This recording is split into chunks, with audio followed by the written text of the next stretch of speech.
Bienvenue dans cette vidéo qui est la suite de la vidéo qui s'appelle Bible 7, première partie. Donc nous sommes dans la Bible 7, deuxième partie. Et dans la première partie, nous avons vu dans la généalogie de Jésus selon saint Matthieu qu'il y avait plusieurs femmes, 5, et nous avons pu prendre le temps de regarder qui était Tamar, qui était Rahab. Il nous reste donc à voir qui est Ruth, qui est Bethsabée, la femme d'Uri, et Marie, la mère de Jésus. L'histoire de Ruth se trouve dans le livre du même nom, que je vous invite à lire. Il est assez simple à lire, il s'appelle le livre de Ruth. Cette histoire commence par le déménagement d'une famille qui quitte Bethléem.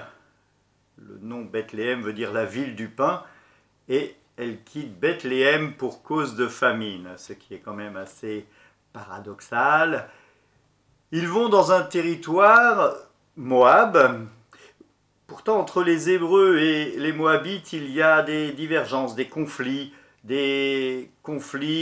entre deux régions voisines qui font la guerre pour des territoires. Et cette famille qui va à Moab est composée de Noémie, Elimelech, son mari, Malon et Kilon, leurs fils. Arrivés à Moab, les deux fils se marient avec Orpa et Ruth. Quelques années passent, les hommes meurent, personne n'a eu d'enfants, et il ne reste que les femmes, c'est-à-dire Noémie, Orpa et Ruth. Noémie renvoie chez elle les belles filles parce qu'elle n'a plus d'enfants à leur donner. Donc la loi du Lévirat dont nous avons vu la dernière fois ne peut pas fonctionner. Et elle décide, elle, de revenir à Bethléem. Mais Ruth est fidèle et revient à Bethléem avec Noémie. Ruth va dire une phrase qui a son importance. Elle va dire à Noémie: ton peuple sera mon peuple, ton Dieu sera mon Dieu. On peut lire ça dans le livre de Ruth au chapitre 1, verset 16. Et c'est dans cette histoire qu'il y a aussi un enjeu de mariage et de lévirat. Donc je vous invite à lire ce texte pour bien comprendre. Je ne vais pas tout vous résumer là. En tout cas, c'est quelqu'un de la famille qui va prendre Ruth dans son giron, et voilà, ça fera la descendance de Jésus. Elle rentrera dans la lignée de Jésus. Voilà, une étrangère qui se tourne vers Dieu, vers le Dieu de Jésus. C'est un peu ce qui se passe avec Ruth. Eh bien, cela doit nous rappeler quelque chose dans le Nouveau Testament. Eh bien, la rencontre avec la Cananéenne.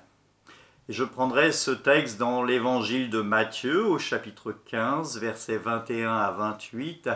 Nous sommes à la frontière du pays de Tyr et de Sidon. Je mettrai sûrement une carte par là-bas. Le Christ est monté pour se ressourcer, pour ressourcer les troupes, comme on pourrait dire, pour prendre du temps, se mettre à l'écart. Et une femme, une Cananéenne, en plus, vient les importuner et lui dit: aie pitié de moi, Seigneur, fils de David, ma fille est affligée d'un démon. Déjà, nous voyons qu'elle sait à qui elle s'adresse. Seigneur est le nom que l'on donne à Dieu.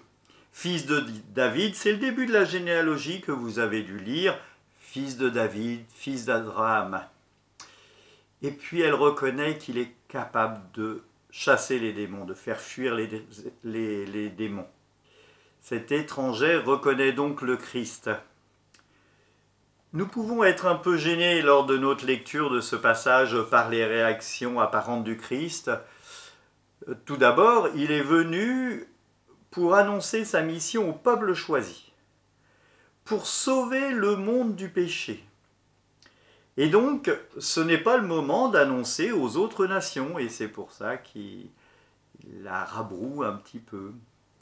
Et puis le mot, les païens étaient appelés des chiens.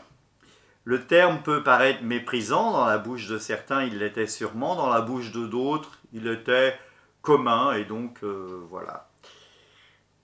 Mais ce qui est étonnant, c'est que cette femme a tellement mis sa foi dans le Christ et qu'elle est prête à tout pour sa fille, pour qu'elle soit sauvée, même à l'abaissement le plus complet. Elle lui dit, mais les petits chiens mangent les miettes qui tombent de la table du maître. Vous aurez ça dans Matthieu, chapitre 15, verset 27. Jésus se ravise en voyant sa foi. « Femme, ta foi t'a sauvée. » Puis il offre à cette femme la guérison pour sa fille. Ruth a proclamé « Ton Dieu sera mon Dieu » et cette femme fait confiance avec foi au Dieu de Jésus, au Dieu que Jésus est venu annoncer. La troisième femme de cette généalogie est Bethsabée, la femme d'Uri, le Hittite. L'histoire se passe au temps où le roi David, dans le 2e livre de Samuel, David est en guerre, vous pouvez lire cela au chapitre 8, 9 et 10 du 2e livre de Samuel, donc David est en guerre, il fait la guerre mais lui, il reste dans son palais.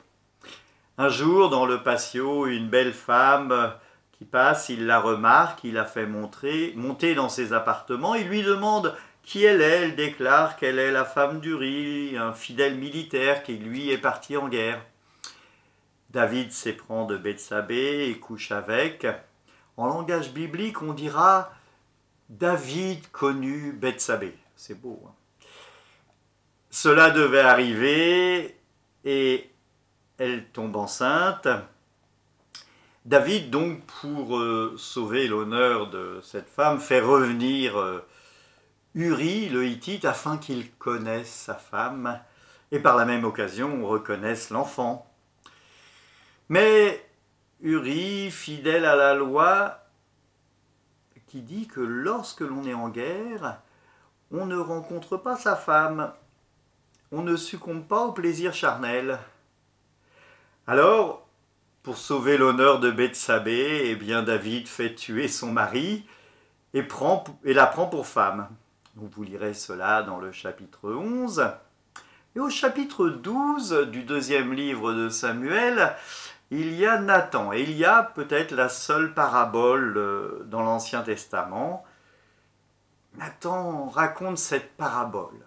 Un homme riche avait un grand cheptel d'animaux et son voisin n'avait qu'une seule brebis qu'il aimait plus que tout. L'homme riche invite quelqu'un de marque à manger à sa table, quelqu'un de haut placé, un dignitaire.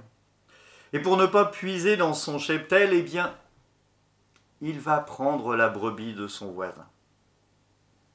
Et aussitôt que David entend ça, il interrompt Nathan et lui dit « Il faut que cet homme paye cher pour son infamie, il mérite la mort. » Et Nathan lui dit, j'imagine avec un sourire narquois, « Eh bien cet homme, c'est toi. » David écrira le psaume 50, c'est ce que l'on dit, donc une complainte vers Dieu. Dans le Nouveau Testament, Bethsabée, comme dit la généalogie de Matthieu, est donc la mère de Salomon. C'est un homme important, c'est celui qui construit le temple pour le Dieu des Juifs. Dans le Nouveau Testament, une femme est à l'origine de l'Église. Et nous faisons penser tout de suite à Marie, la mère de Jésus. Mais on peut aussi penser à Marie-Madeleine, celle qui vit le Christ ressuscité, qui a été chargée d'annoncer le message que le Christ lui a donné d'aller me rejoindre en Galilée. Le visage de femme, nous le voyons lorsque nous rencontrons la Bible. Ce visage de femme, nous le voyons lorsque nous lisons ou nous regardons la vidéo plutôt Bible 6 sur les femmes au tombeau. Et je vous invite à la regarder si vous ne l'avez pas encore fait. Et Comme cinquième femme, il y a Marie, la mère de Jésus. Elle se trouve à la croisée de l'Ancien et du Nouveau Testament. Elle est de culture juive et elle devient, avec les apôtres, le jour de la Pentecôte, celle qui recevra l'Esprit Saint.